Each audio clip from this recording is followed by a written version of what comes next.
Hello, my name is Matthias and welcome to the FPL Scope and my team selection video for Gameweek 27, which figures to be a not so eventful game week personally, but we're going to get into the plans that I have for Game 27 at the end of this video.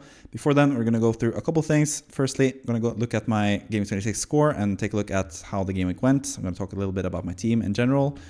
We're also going to take a look at the free hit draft from this past game week, Game 26, because I do a free hit draft every single week. Then we're going to take a look at the managers of the week, and I say managers with an S because there are two managers with the same score this week. So we're going to take a look at both of those teams and their future plans, and they have sort of kind of potentially different plans for the future as well, which we'll get more into. We're also going to take a look at the Game 27 best free hit possible team, in my opinion, and then we're also going to look at the end at my plans for Game 27. But let's start with Game 26 and what happened there. I got 93 points without the S-Band chip. I haven't used the assistant manager chip yet this season. I used triple captain in Game 25 to pretty good results with the Salah, who got 60 points for me with triple captain. And I've saved my assistant manager chip. And to my surprise, I guess, both this game week, Game 26 and Game 25, I had a green arrow and I've gone up to about 165k. And I was around 300k at one point, almost, like in Game week 2024, just about. So I'm really happy with the two rank gains that I've had these past two game weeks. And this game week, yes, I didn't have Glussner as the assistant manager like many of you guys did. I did, however, say last game week that I would probably go for him if I didn't have, or if I had my assistant manager chip activated. So yeah, congrats to everyone that did that. But at least I had Munoz for 13 points, which was amazing to see. I was at Cunha with 9 points, two major differentials in general for my team. Really happy to see them both produce, especially considering I had them both potentially benched. Like going into Game 26, I had thought about benching both of them for different reasons. But then I figured, yeah, they're both really good. They're both in form. I need to play them both, even though their fixtures aren't like ideal. And it worked out perfectly. Cunha played away to Bournemouth, scored a goal, scored the winning goal there, got 9 points. He always gets bonus points when he scores. And Munoz playing away to Fulham, got a goal, a magnificent goal as well at that, and a clean sheet from that game. So yeah, way better than I would expect from those two pretty tough matches, in my opinion, on paper. But I chose to form players, and they did produce for me really, really well. And Mbeumo started off the game week obviously with 14 points, amazing from him. I didn't have Wissa, but I had Mbeumo at least, so that helped me. And I didn't have Flecken either, which is kind of disappointing considering I brought in Arrizabalaga in Game Week 25. And he's been a bit of a disappointment the last two game weeks, while Flecken has gotten a lot of points. But at least I got the 14 points from Mbeumo. I was really happy to see that. And then finally, the game week ended with Liverpool points, or before that, I actually had Isak on the Sunday as well, getting a lot of points, the 2 goals that he scored against Nottingham Forest, which was really pleasantly surprising as well, because I didn't sell him for Watkins the week before, so I actually got some of those points back now with Isak. But then the end of the game week was the Liverpool against Man City game, and sort of as expected after seeing how Man City struggled against Real Madrid in the midweek in the Champions League. I did expect Liverpool to win this game quite easily, and I did expect Salah to be in amongst the goals, and he was once again, sort of defeating the purpose of going differential captain with either Mbeumo or Isak. And personally, as you can see, my vice captaincy chip was, or not chip, my vice captaincy was on Kluivert, who I thought would have a good game at home to Wolves, the team that concedes the most penalties in the league. But obviously, the red card for Sabarni early in that game made that game completely different, and it sort of worked out in the end because Kluivert, well, Dango is a bit of a differential, but Kluivert, it's not that big of a differential, and Arrizabalaga is a goalkeeper, whatever. But Cunha is actually a pretty nice differential for me, so that sort of worked out in the end. Obviously, not ideal to have 3 players blanking from Bournemouth in such a good fixture, but that's what happens sometimes. At least I had them covered in case they were doing well. But Salah, as was my point, he was the best captain anyway, so vice captain didn't really matter. Captaincy didn't really matter either, especially if you captain Mbeumo or Isak. But if you went for someone like Dango or Kluivert, sad times. But I did say last game week, going into Game Week 26, that I thought Salah is, yeah, once again, he is in such fantastic form. There's really no reason to go away from him. And Man City is not really the worst game currently either, especially for a good team like Liverpool. So yeah, I was pretty set on Salah, or I was 100% set on Salah as captain, and that's, spoilers, going to be my case going forward as well. I'm just going to captain Salah until the end of time, unless he has a blank game week or someone else has a double game week. I'm going to stick with Salah whenever people have the same amount of matches as him. So yeah, fantastic from him as well. 28 points, just keeps providing points in general. Obviously, he's in every single team, so it doesn't really make that much of a difference. But for those of you guys that went differential, I gained a little bit of traction compared to you guys as well. So all in all, pretty happy with the game week, 165k. Also kind of happy to see Gakpo not starting, but be in the squad, like he's in contention to play. There's a midweek now coming up there, which is going to be really interesting to see if Gakpo starts or not.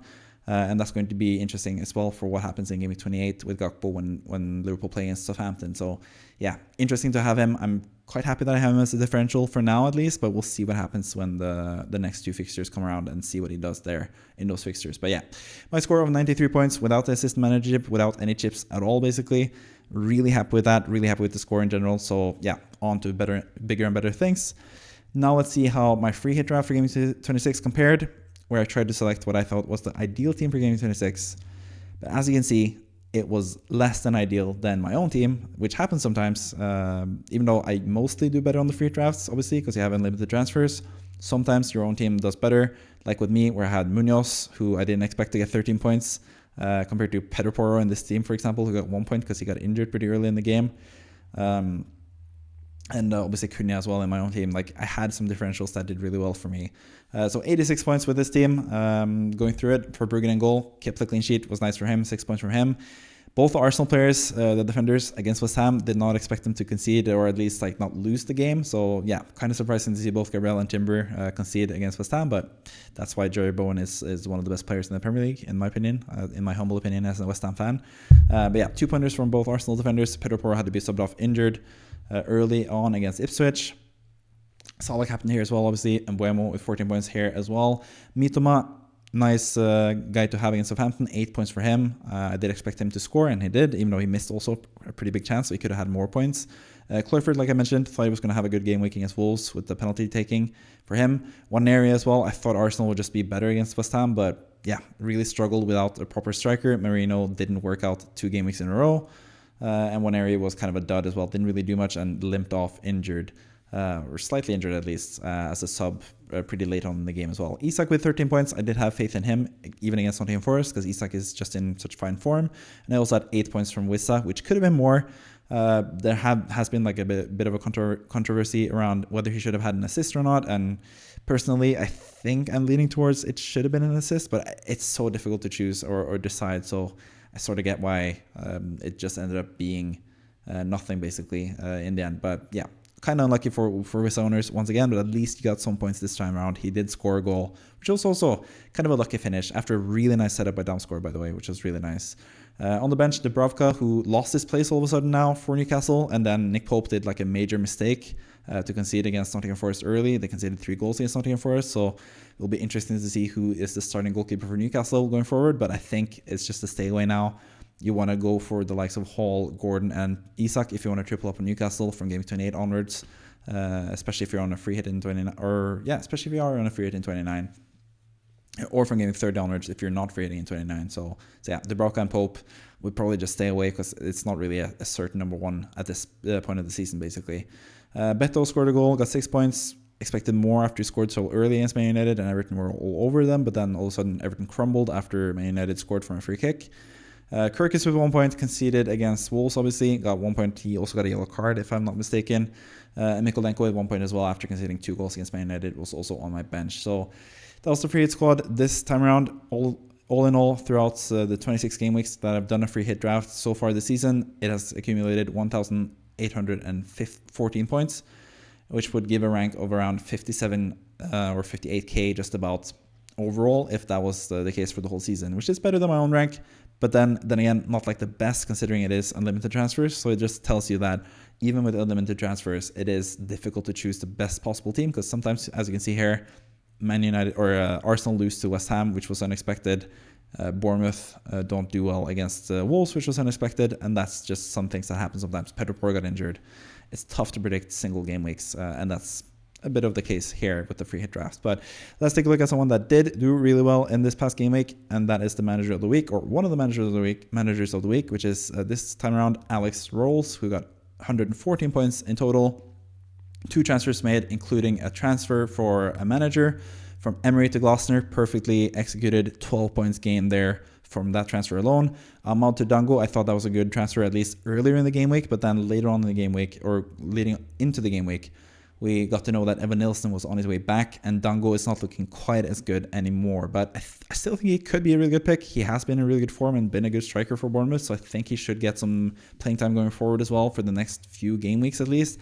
And he could prove himself to be the best striker available for Bournemouth. But yeah, it doesn't look quite as good anymore, that transfer, but still, it made a lot of sense at the time, in my opinion. Selling Ahmad, who is injured for the season most likely, and getting Dango, who is looking pretty red hot and had a really good fixture as well coming up in this game week, but really unlucky with the red card there, as my voice was cracking there as well. But yeah, the Emery to Gloucester transfer especially worked out really well. On top of that, had Alisson Becker in goal for the clean sheet against Man City, on top of Trent as well. Timber in defense and Huijsen in defense, or Hausen in defense, didn't get a clean sheet. 2 points from those guys. Salah captain, 28 points. Palmer with 2 points. He's also been kind of disappointing lately. Didn't really do much against Aston Villa. And once again, Enzo Fernandez was sort of taking up the place or the spots closer to the goal than Palmer, which is kind of worrying before the two next fixtures. But Chelsea also played in a different style with Nkunku on the left, Pedro Neto up front. Going to talk more about that in the free hit team for next game week as well. And Mbeumo with 14 points for this team as well. Dango, like I mentioned, with 2 points. Isak with 13 points on this team as well. Mateta with 5 points. A beautiful assist, by the way, to Munoz. Really happy about that from an FPL perspective myself, since seeing as I had Munoz. And Mateta just keeps proving that he is one of the best strikers in the Premier League, honestly. Like, he's been fantastic lately, and he's been really, really good ever since Glasner took over for Palace. And I'm quite jealous of everyone that has Mateta, including Alex Rolls. 12 points from João Pedro. I'm not that jealous of people having João Pedro, but he did provide the goods against Southampton. Welbeck was surprisingly injured, and João Pedro took advantage playing this game. And yeah, I had him for like 6 or 7 game weeks where he didn't do anything, starting every single game against pretty weak opposition. But this time around, for all those guys that have kept faith in João Pedro and started him this week, he provided the goods with 12 points against Southampton. So yeah, really nice outcome there with João Pedro's 12 points. Then Gloucester with the 20 points as the assistant manager. And then the bench doesn't really matter. Cahill, who I didn't even know existed on the Brighton bench as a goalkeeper there. He's 3.9. I think that's the reason why he's in the squad. Rogers with 2 points, got subbed off with a bit of an injury there. You have to take a look at Colwell, who I think is a pretty awful FPL pick, with 1 point on the bench there, seeing as Chelsea are still or really bad currently. And then Burgess, who doesn't play as well for Ipswich. So a couple of issues here going forward for your team. There's a lot of players that will not play in Game 29, which is going to come up pretty soon now. We only have 2 more game weeks before Game 29, so that is going to be the main thing to think about for next week, which we'll jump into straight away. Or before we get into game week, the next game week for Alex Rawls. Let's just look at the manager as a whole. The best season was last season, 249k overall, which is a pretty decent place to be as well. Not the worst rank, but I think you could improve that this season, because currently your rank is 158k and you have a really good team, and I think you have a pretty good plan going forward as well, which we'll get into now as we look into your next game week. So this is the current state of the team. 2 free transfers, 1.1 million in the bank. Like I said, the main issue here is the fact that you have not the best team for Game Week 29 as it stands. So if you want to do that without doing a free hit, it's going to be really difficult. Like, you could do it, you could pull it off, but like I said, Burgess doesn't play. That's one player. Rogers doesn't play in 29. That's another player. Timber has Chelsea even. That's not the best either. Cahill doesn't play. That's the third player that doesn't play minutes. Mateta's not going to play Game 29. Isak's not going to play in the Game 29. Salah, Trent, Alisson are not going to play Game 29. That's 8 players in total that are not going to play in Game 29 already. You have 2 free transfers. You're going to get 2 or 3 more before that. So you could technically get a team together, I guess, for Game 29. But I think currently your best course of action is to do free hit in 29 and basically focus on Game 30 onwards with your free transfers and get like a pretty good team, and probably wildcarding Game 34. I think that's like the best strategy for anyone looking to free hit in 29. I think wildcarding in 34 works out because the teams are going to be pretty similar in terms of wildcard 34 and wildcard 35. So I think you could just do it a week earlier and have a team that will start for Game 34 and have pretty good matches for the rest of the season. So I think for you, with 8 players out for Game 29, you also have Mateta, who I really, really like. You have Isak, obviously. There could be like Hall and Munoz are the 2 other players that are like the main barrier. Like if you have Isak, Mateta, Munoz, Hall, and then like double or triple Liverpool, I think it's pretty easy to just free hit in 29 and save your transfers for later on and wildcarding Game 34. And for this team, even though there's no Munoz, there's no Hall in this team, there's just so many issues with the team overall, and I think the side that you will put out for Game 29, if you don't free hit, it's just going to be massively worse than if you do free hit. And also, the other positive by free hitting in 29 is the fact that 29 is a better game week, like it has better fixtures than Game Week 34, which is where most of us, like me for example, are going to free hit in 34 most likely. So you're going to get a better game week in 29 than 34 most likely as well. But just like we just saw from the free hit team, that's like better fixtures is not always going to result in better points, but it is an advantage at least for free hitting in Game 29. So I think that's the best course of action for you. That means also selling Timber for Munoz could be a really good move, because I think Munoz is going to be a really good player to have for this upcoming game week, and also beyond that for Crystal Palace, seeing as they have a double game week in 32 already confirmed. And also really good matches both before and after Game Week 29 as well. So yeah, Timber to Munoz is a potential transfer. You could also just stand pat and save your transfers and see what happens. You could still, if you do that, if you just stand pat and do no transfers, you could still navigate Game Week 29 without a free hit if you want to, if that's your preference. But for me, I think you should free hit in 29. But again, it is very team dependent. So I'm not going to personally use free hit in 29, even though I'm sort of like that tactic more than not. But for the way my team is set up, it works out better to not free hit in 29. But for you, I did actually go through like FPL.team with your team and then look through like the next upcoming game weeks. And I think, especially like I got really excited when I remember that Oscar Bob is actually still a thing and he's going to be back at some point. Game Week 30 is in April, or like it's even in April. So by that point, I think Oscar Bob's going to be back. So Palmer to Oscar Bob and Haaland up front for one of your strikers. It could be the case for Game Week 30. So actually set up a pretty nice plan for you from Game Week 30 onwards. Also, if you do free hit in 29, which will be really nice and have like a really good team as well for the game weeks following that, and then you wildcard in Game Week 34, which will set you up the best for the end of the season as well. So yeah, in general, I think you should free it in 29. I think that's the best course of action with your team. But that's going to be different from other teams, as we'll see with the next Manager of the Week that we're going to talk about, which we're going to move on to now, basically. So yeah, Sujan Bata is also on 114 points this game week. So that's also another Manager of the Week. Only one free transfer made, and that was the manager transfer of Slot to Glasner. As you can see, it worked out. Arne Slot did actually deliver 2-0 against City, 10 points, so he did really well. But as you can see, the table bonus is just so important when it comes to assistant manager. This is one of the cases for why I decided to not do it, because I didn't feel like going with the table bonus against Liverpool. I thought there could be better table bonus chances later on in the season. That probably was a mistake, seeing how the Moyes, Emery, Glasner sort of trio of managers has worked out for you guys that did that. But at least this manager realized, after having Slot for Game 24 and Game 25, that Glasner would be the best course of action in Game 26, and that got you 10 points. Like, even though Slot was successful, like he did his job, you got 10 more points from doing the transfer to Glasner. So yeah, I think it was just really good all around. Even if Glasner had gotten a draw against Fulham, which could have been like also easily happening, he still would have had more points than Slot. So yeah, I think it was just like a really good move to do that.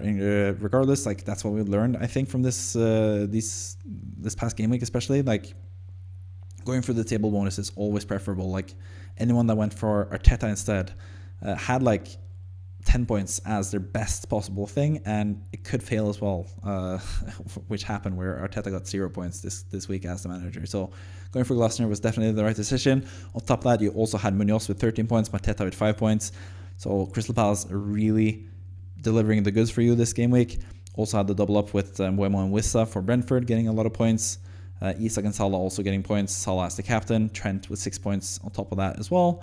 And that all amounted to 114 points in total. So yeah, this is clearly a pretty good manager as well, as you can see from the current rank of 18.5k, which is really nice at this point in the season. And also with wildcard, bench boost, and free hit left as well. Triple captain in Game Week 9 though, not as good as the past Manager of the Week, who triple captain in Game Week 2. I assume both for Haaland. I haven't actually checked, but yeah, Haaland got so much more points in Game Week 2 than he did in Game Week 9. But yeah, what's done is done. You can't change it. But if you had wildcard or triple captain in Game Week 2, you would have been into the top 10k probably at this point of the season. But it doesn't really matter. You're in a really good position already. And your rank last season, 51k, really nice rank. That's also your best rank of all time, and I think you can do even better this season if you plan ahead accordingly, which is what we're going to do now. So let's take a look at your team for this next upcoming game week in game week 26, 27, 27. Game 27 is where we're going to now. It's the team selection video for game 27. Just have to think about it again. But yeah, so for game 27, this is how your team is looking, and it looks pretty damn good in my opinion on paper. I really like Mateta. I think Wissa and Mbeumo have a good fixture on paper, especially seeing how Everton crumbled against Man United. But I looked back at the history between Brentford and Everton, and Brentford just struggled against Everton for some reason. So yeah, still, it's a home match against a team that has been a bit up and down this season, to say the least. So I still think they're pretty good players to have, and I would definitely start both of them. Wouldn't sell either of them either, but yeah, it could potentially be better, but I think there are pretty good players to have this game week as well. And apart from that, your team is really, really good as well. On top of that, I should say, because it is still a pretty good fixture at home to Everton still, even though Everton are looking a lot better under David Moyes. But yeah, Pickford in goal against Brentford away, so sort of playing against those Brentford attackers, but you can't have it all, I guess. Trent against Newcastle, on top of Salah against Newcastle as well. Gabriel against Nottingham Forest is still a pretty good player to have, even though it's been a long time since Gabriel actually scored from a corner, and Arsenal are conceding a lot of goals, or like at least like a goal a game lately as well. So Arsenal haven't been in the best of form, but Gabriel is someone that I'm never really unhappy about starting. And then Munoz is a fantastic player to start. Mateta is a fantastic player to start. Kluivert, I think, is also a really good player to start this week against Brighton, who do concede a lot of penalties, so that could happen again. Never know with Brighton, and that's the thing with Brighton as well, like the fixture. I'm going to get into that actually with my own team, but yeah, it is a pretty interesting fixture all around with two pretty interesting teams in general, I think. Also, when it comes to captaincy, I'm going to talk more about that with my own team, but I think for most people, it's just stick with Salah. I think that's my own tactic, at least for now. Palmer against Southampton, it is really high potential. It could see another like 4-goal haul from Palmer. But at the same time, Palmer's form is not the best lately, and I think like the positioning with the new sort of setup that Chelsea had this past game week, it looks like Palmer was sort of more like in a creative role rather than like in the attacking finishing role. So yeah, I think Salah is just like the safest option, especially seeing as he is in such good form. I just wouldn't back against Salah currently, so I think he's the best captaincy choice. In general, both for this manager and the past manager, and for any manager, basically, I think Salah is the best captaincy choice this week. But yeah, when it comes to this team and future plans, looking at players that are not going to play in Game 29, you have Munoz, Trent, Alexander-Arnold, Salah, Mateta, and Isak and Rodgers. That's 6 players that don't play. But luckily for you, you have Greaves, who actually plays for Ipswich. He's like someone that you could rely on in Game 29. You have a pretty decent team all around as well. You don't have Caldwell, for example, who plays against Arsenal in Game 29. So you're slightly better set up for that game week. So I think in your case, again, you could free it in 29 if you want to. You can leave your friends behind, or you can do it without free hit and do it just using your free transfers. So again, I'm pretty unsure about what to do with this team. You have Mateta and Munoz, which are really good players to have with a free hit in Game 29. So I would probably just stand pat. I think that's like the safest route now for you. You have a really strong team for this game week. Not really any major upgrades I can see for this team potentially either. So just stand pat, save up your transfers, and make a decision later when it comes to free hitting in 29 or not. And personally, I think I would still lean towards not free hitting with this team, seeing as you have a really strong squad potentially for Game 29 without free hitting. But it is like a really close call. Like this is one of the closer calls in terms of having Mateta, especially. Like I would not feel good about selling Mateta, but that is probably something you have to do if you're going to not free hit in 29. So yeah, either him or Isak, and Isak especially you'd really want after Game 29. So yeah, it is a really difficult decision, but we'll probably just save the transfer. Maybe transfer out Rodgers because he's someone that you wouldn't. I wouldn't really do that either because he's someone that could be useful after Game 29 if you do end up free hitting in 29. So yeah, for you, I would probably just save the transfer, and I would make a decision later on whether you want to free hit in 29 or not. Maybe we'll get some more information. Maybe there's going to be a clearer picture. Maybe we'll get some more nice like thoughts or arguments from many content creators about Game 29 or any of those like fixture gurus, or what's going to happen later in the season and what's going to look likely and maybe we get a major injury to a player that's going to like make a difference when it comes to the FA Cup and stuff. Like, we don't really know what's going to happen in the future, so I think standing pat is the safest option and best option for you currently. You have a lot of money in the bank, you have 2 free transfers, you have really good setup a team both for either tactic, basically either chip strategy. So I think you're in a really good position to do really well in the future. So yeah, best of luck to the future of your season. And yeah, it's gonna be interesting to see what happens with your team and what you do, because you're in a really good spot. I think you're like 7th in the FPL Scope Mini League, so congrats to you all over the board, basically. But yeah, if you watching right now want to be the manager of the week as well, just like we saw with 2 managers of the week this time around, you can join the FPL Scope Mini League with the league code hpxeri, and if you have the highest score in a game week, you will get featured on a video, just like both Sujan Bata and Alex Rawls just were right now. So with that out of the way, we have 2 more things to go. One of them is the free hit team for Gameweek 27, and then we also look at my plans for Game 27 as well. So let's go into the free hit team for Game 27. I think this is a pretty interesting team all around. We have a lot of good fixtures this week because we have home fixtures against Southampton, Leicester, and Ipswich all at the same time. The only downside is the fact that the team playing against Ipswich at home is Man United, so I have actually only added 1 Man United player, and that's Dorgu on the bench, who I think looks really promising. I think he had a really good game against Everton. I think he's going to be a really nice player on left wing back there for Man United.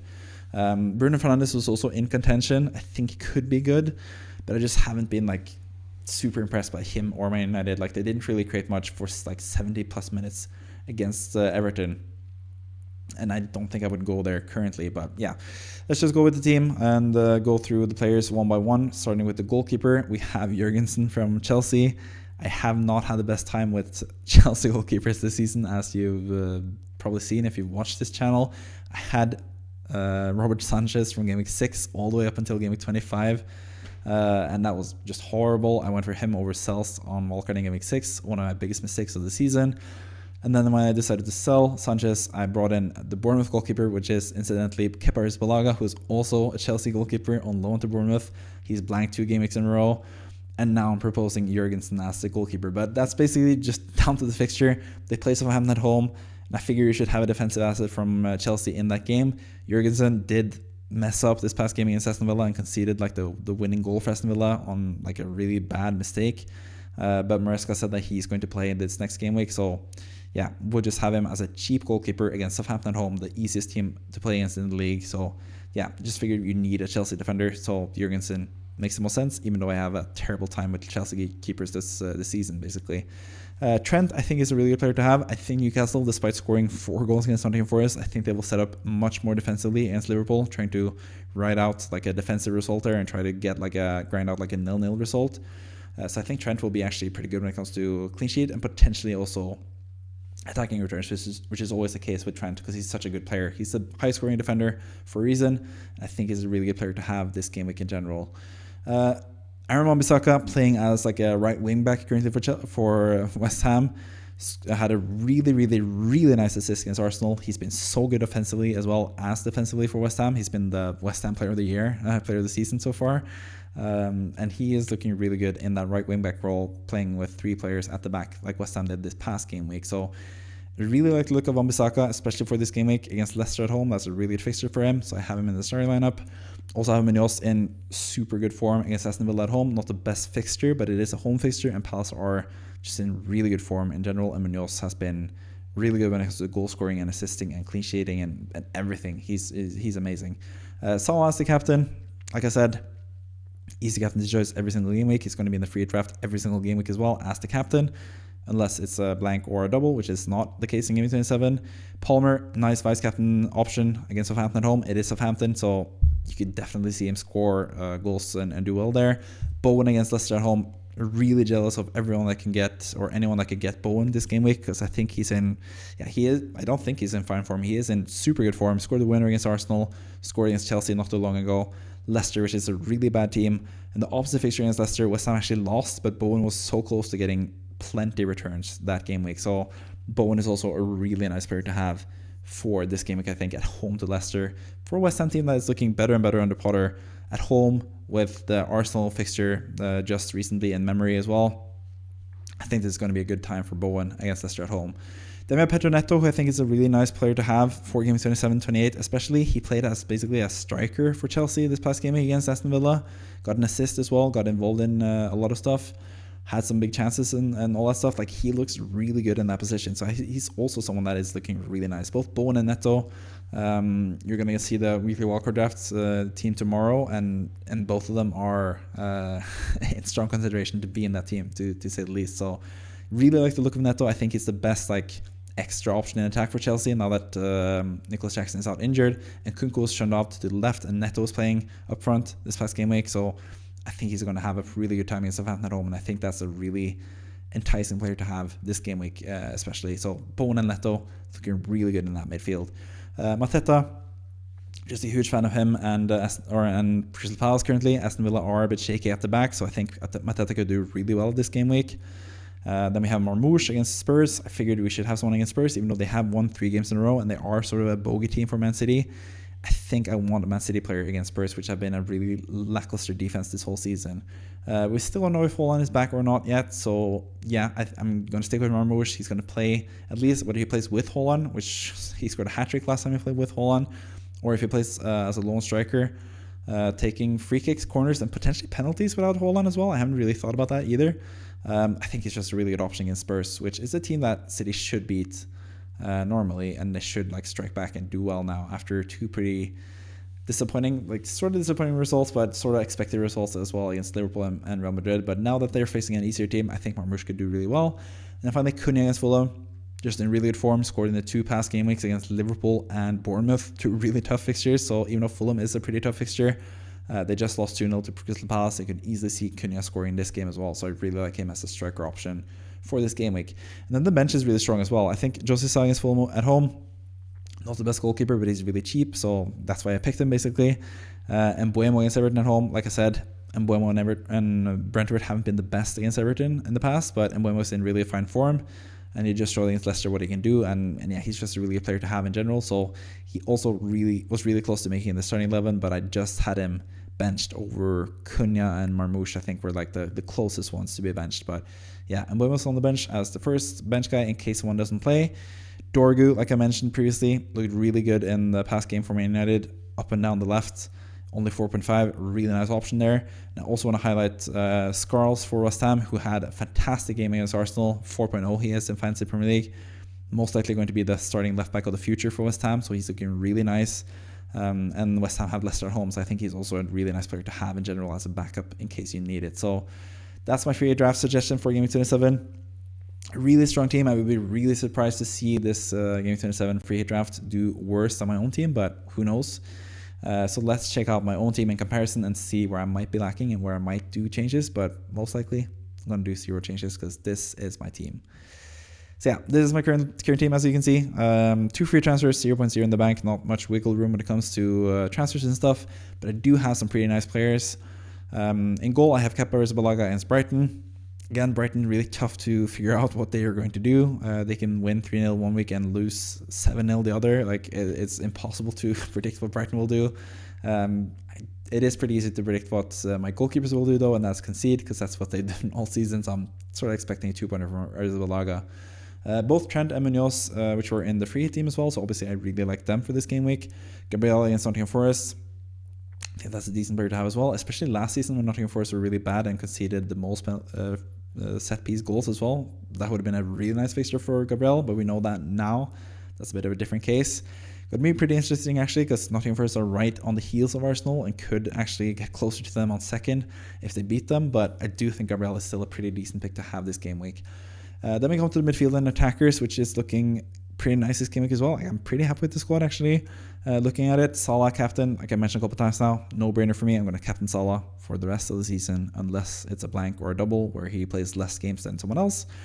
Palmer against Southampton, like I've also mentioned a couple times, a really good fixture, even though he didn't look the best against Aston Villa and he hasn't looked the best lately. You just got to have faith in him against Southampton and Leicester these next 2 game weeks at home.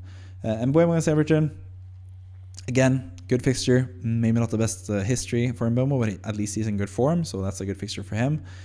Then we have Kluivert and Dango against Brighton away, which is not the best on paper after seeing Brighton beat Chelsea 3-0. But just Brighton are the team that lost 7-0 to Nottingham Forest, that lost 5-0 to Bournemouth. So yeah, why wouldn't this end 12-0 to Bournemouth? Obviously being facetious there, but like, who knows with these teams? Like, Bournemouth and Brighton are really tough to predict, really hard to know what's going to happen in this game. So I just feel like I should go with both Cloyford and Dango, especially seeing as this might be like one of the last chances that Dango gets starting up front for Bournemouth, because Evan Nilsson is back. He was on the bench this past game week, even got some minutes.